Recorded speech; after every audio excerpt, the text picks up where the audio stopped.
So when we talk about risk management at RTA, we define that as identifying, assessing, and controlling the threats to your organization and its stakeholders.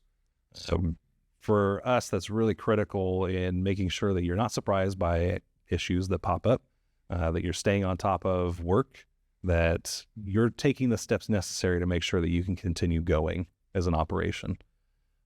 Marc, for you, how do we help fleets with risk management? Sure. I mean, look, the key element of any FMIS system really is the PM module, essentially, right? You have to manage PM compliance, right? And that's key for any fleet organization. And what our system does really well is it's extremely flexible. You can have all kinds of tiers, multi-tiered level, which is an industry best practice. You can track your inspections, you can track the work, you can set up intervals, right? What is my tolerance for what's truly on time and what's not, which is something that you don't see much in the industry. And it's a really important piece because you obviously want to measure, right, your performance in this area. We have an entire system, right? 80% of your work, ideally, that should be your target for scheduled work, right?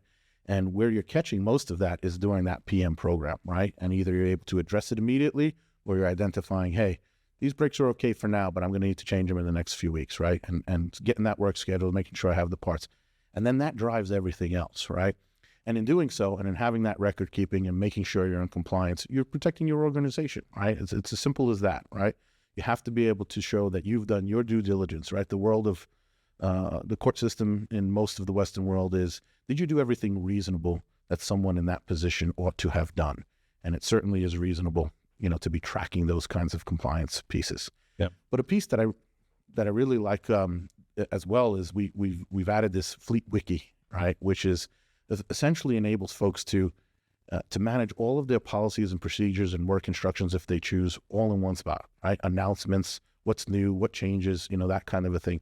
And so you have all of that right alongside where the work is actually getting done. And if we're being honest, for most fleets, forget fleets, for most organizations, period, in any sector, the policy manual's off over here somewhere and it needs to be dusted off and it's not really being referenced as part of everyday work.